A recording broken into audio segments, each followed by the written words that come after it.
সুপ্রিয় দেশবাসী, আমরা অনেকে আছি শহর ছেড়ে পবিত্র ঈদ উল ফিতর উদযাপন উপলক্ষে গ্রামের বাড়িতে বাচ্চা কাচ্চা নিয়ে বেড়াতে যাচ্ছি, মানে ঈদ উদযাপন করতে যাচ্ছি। আজকে আমি আপনাদেরকে বলে দিব গ্রামে আপনার শহরের বাচ্চা কাচ্চাদেরকে নিয়ে গ্রামের বাড়িতে ঈদ উদযাপন করতে গেলে অথবা কোনো কারণে বেড়াতে গেলে দুইটি বিষয়ে সতর্ক থাকবেন। আগে বলছি, একজন সচেতন অভিভাবক হিসাবে ভিডিওটা অবশ্যই শেয়ার করে দেওয়ার অনুরোধ থাকলো। নাম্বার ওয়ান হচ্ছে ম্যাক্সিমাম শহরের বাচ্চা কাচ্চা সাঁতার জানে না।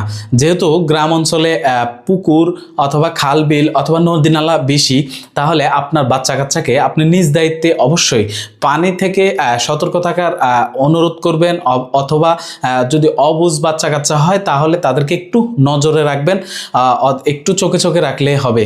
অবশ্যই এই বিষয়ে সতর্ক থাকবেন। দ্বিতীয় নাম্বার সতর্কতা হচ্ছে গ্রামের বাচ্চা কাচ্চারা যেমন রাস্তায় চলাচলের জন্য হুটহাট করে রাস্তায় দেখবেন গ্রামে গাড়ি আসে, শহরে যেরকম এক সিরিয়ালে গাড়ি আসে এরকমটা না। গ্রামে দেখবেন যে হুটহাট করে একটা সিএনজি চলে আসে, একটা অটোরিকশা চলে আসে। আপনার অবশ শিশুটা অথবা বুঝের শিশুটা না বুঝে যদি রাস্তা পারাপারে দৌড় দেয়, তাহলে ওই সিএনজি অথবা অটোরিকশা অথবা ট্রাক যদি একবার পিষে দেয়, তাহলে তো বুঝে নেই আপনার ঈদের আনন্দটাও মাটি হবে, আপনার সারা জীবনের কান্না আপনার চোখে থেকে যাবে। সুতরাং যারা শহর ছেড়ে গ্রামে আসবেন অবশ্যই এই সতর্কতা অবলম্বন করবেন। আর একটা বাড়তি সতর্কতা হচ্ছে, আপনারা যখন শহরের বাসাটা ছেড়ে বাড়িতে আসবেন অবশ্যই দরজা জানালা অথবা গ্যাসের যে আছে এগুলো বন্ধ করছেন কিনা, পানির ট্যাপ বাতি সব কিছু বন্ধ করছেন কিনা সেগুলো খেয়াল করে আসবেন।